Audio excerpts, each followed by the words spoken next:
Belt వ్యాప్తంగా విస్తృతంగా పర్యటించబోతున్నారు. మనకు అందుబాటులో మంత్రి పొంగులేటి శ్రీనివాసరెడ్డి ఉన్నారు. ఆయన మరిన్ని విషయాలు తెలుసుకునే ప్రయత్నం చేద్దాం. సార్, సరిగ్గా 2017లో ఆ రోజు మీరు బీఆర్ఎస్లో ఉన్నప్పుడు టీబీజీకేఎస్ గెలుపు కోసం విస్తృతంగా ప్రయత్నం చేశారు. కోల్ బెల్ట్ వ్యాప్తంగా టీబీజీకేఎస్ విజయంలో కీలక పాత్ర పోషించారు. మళ్ళీ ఇప్పుడు ప్రస్తుతం మీ ప్రభుత్వం అంటే మీ పార్టీ ప్రభుత్వాన్ని స్థాపించింది. కాంగ్రెస్ పార్టీ అనుబంధ కార్మిక సంఘం ఐఎన్టీసీ గెలుపు కోసం విశేషంగా కృషి చేస్తున్నారు. ఎట్లా ఉండబోతున్నాయి ఎన్నికల ఫలితాలు, ఏ విధంగా ఉంటాయని ఎక్స్పెక్ట్ చేస్తున్నారు?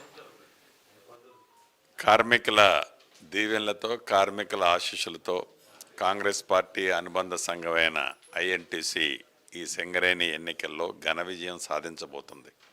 దానికి ప్రధానమైన కారణం కాంగ్రెస్ పార్టీ ఒక మాటిస్తే, కాంగ్రెస్ పార్టీ ఒకటి చేస్తానని చెప్తే అది చేసి తీరుద్ది. కాబట్టే కాంగ్రెస్ పార్టీని గడిచిన సాధారణ ఎన్నికల్లో కాంగ్రెస్ పార్టీని తెలంగాణ రాష్ట్రంలో అధికారంలోకి తీసుకొచ్చారు.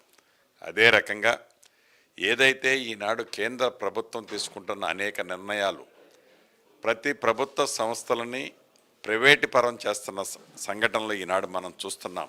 అందుట్లో సింగరేణి గనులను కూడా కేంద్ర ప్రభుత్వం ప్రైవేటీపరం చేయాలనేది ఒక ఆలోచనతో ఉంది. కాంగ్రెస్ పార్టీ దానికి వ్యతిరేకంగా ఉంది, వ్యతిరేకంగా పోరాటం చేస్తుంది, చేయబోతుంది కూడా. అంటే గడిచిన అసెంబ్లీ ఎన్నికల్లో కూడా మీరు కోల్బెల్ట్ వ్యాప్తంగా రాహుల్ గాంధీతో కలిసి విస్తృతంగా పర్యటించారు. ఎన్నికల హామీలను కూడా ఇచ్చారు. ప్రధానంగా సింగరేణి కార్మికుల నుంచి శాశ్వత గృహ కల్పన కావచ్చు, ఇన్కమ్ ట్యాక్స్ నుంచి ఆ పరిమితి నుంచి కూడా విడుదల చేయాలని కూడా కార్మికులు పెద్ద ఎత్తున డిమాండ్ చేస్తున్న పరిస్థితి. ఒక శాశ్వత గృహ కల్పన కార్మికులకు కావాలనేది ప్రధానంగా వాళ్ళ డిమాండ్. అదేవిధంగా పెన్షన్ పెంపు అంశం కూడా చాలా ప్రధాన డిమాండ్గా కార్మికులు వ్యక్తం చేస్తున్నారు. సో ఇలాంటి అంశాలకు సంబంధించి మీరు ఏం చెప్తారు? ఏదైతే సింగరేణి కార్మికులు వాళ్ళ కష్టం మనం లెక్క కట్టలేంది.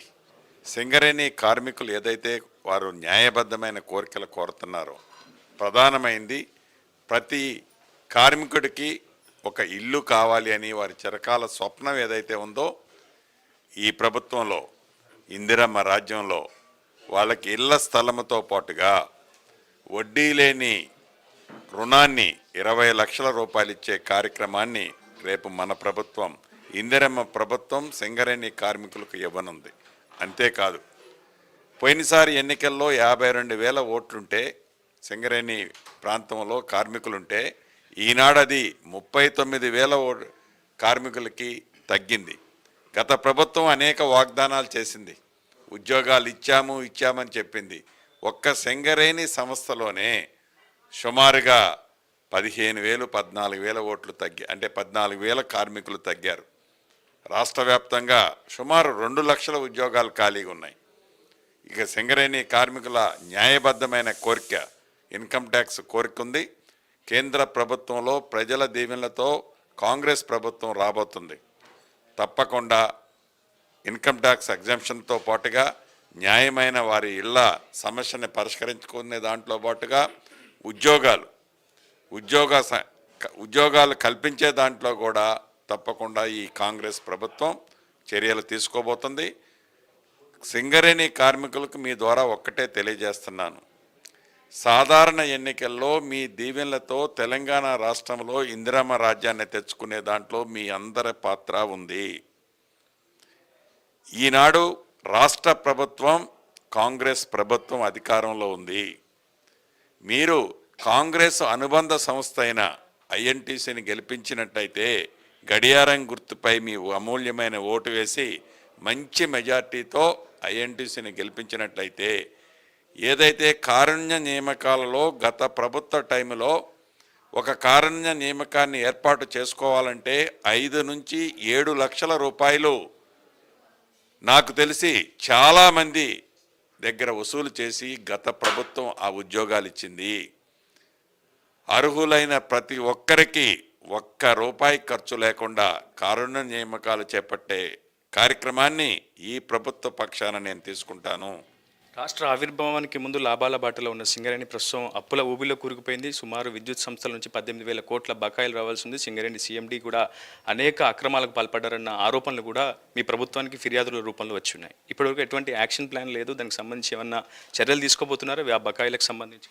ఎస్, నేను అనేక వేదికల మీద గతంలో చెప్పాను.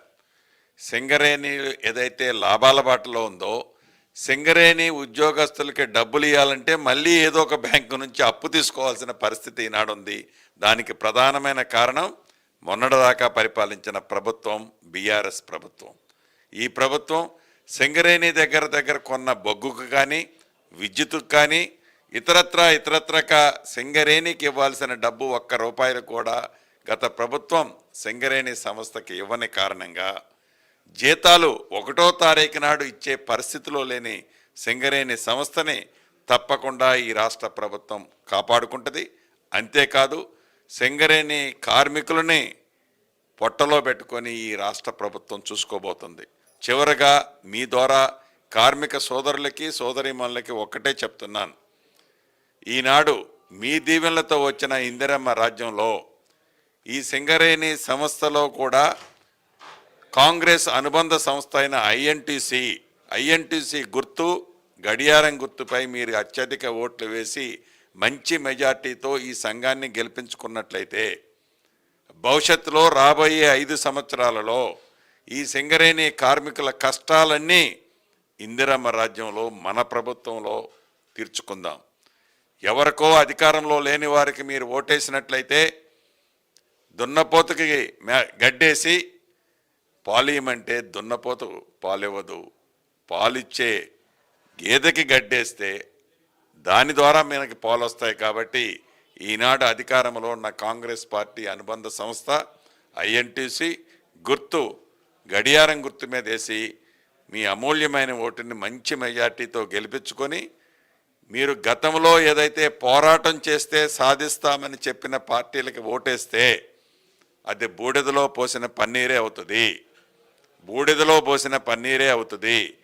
ఈనాడు అధికారంలో ఉన్న పార్టీ కాంగ్రెస్ పార్టీ అనుబంధ సంఘం ఐఎన్టీయూసీ వారి గుర్తు గడియారం గుర్తు అత్యధిక ఓట్లు వేయాలని అన్ని ప్రాంతాల్లో ఉన్న సింగరేణి కార్మికుల్ని మీ ద్వారా మనస్ఫూర్తిగా కోరుకుంటూ ఫైనల్గా శ్రీనివాస్ రెడ్డి గారు, టీబీజీ కేస్ నేతలంతా కూడా వరుసగా రాజీనామాలు చేస్తున్నారు. ఇప్పటికే వెంకట్రావు, రాజిరెడ్డి, మల్లయ్య కూడా రాజీనామా చేశారు. వీళ్ళందరూ రాజీనామా వెనుక పొంగులేటి హస్తం ఉందని ఒక ప్రచారం జరుగుతుంది.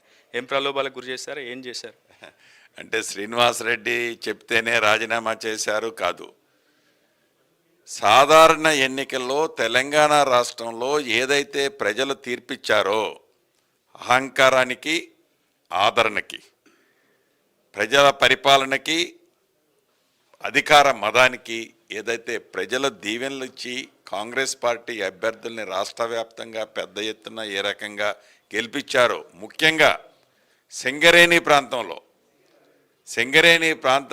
11 మంది ఎమ్మెల్యేలు ఉంటే 10 మంది ఎమ్మెల్యేలు కాంగ్రెస్ పార్టీ ఎమ్మెల్యేలు గెలిచారు. దీనికి కారణం సింగరేణి కార్మిక సోదరీమణులు అందరూ కూడా కాంగ్రెస్ పార్టీకి పూర్తి మద్దతు ఆనాడిచ్చారు. అంతేగాని ఏదో మభ్య పెడితేనో మసిపూసి మారేడికాయ చేస్తేనో వాళ్ళు కాంగ్రెస్ పార్టీని గెలిపించలే. ఈనాడు ఏదైతే బీఆర్ఎస్ పార్టీ అనుబంధ సంఘం ఉందో సింగరేణి గనుల్లో, దాంట్లో ఉన్న వాళ్ళందరికీ ఆ పార్టీలో గౌరవం లేదు, ఆ పార్టీలో ప్రేమ అభిమానం లేదు, ఆ పార్టీలో కనీసం మర్యాద కూడా వాళ్ళకి ఇవ్వలే. దాన్ని దృష్టిలో పెట్టుకొని వాళ్ళు ఆ పార్టీ నుంచి రాజీనామా చేసి బయటకు వచ్చారే తప్ప ఏ శ్రీనివాస్ రెడ్డి గారో, ఏ ఎల్లయ్యనో, ఏ పుల్లయ్యనో ఏదో ప్రలోభాలు పెడితే బయటకు వచ్చారనేది ముమ్మాటికి తప్పు. కాంగ్రెస్ పార్టీ అంటే కన్న తల్లి లాంటిది, హక్కును చేర్చుకుంటుంది, సెక్యులర్ పార్టీ.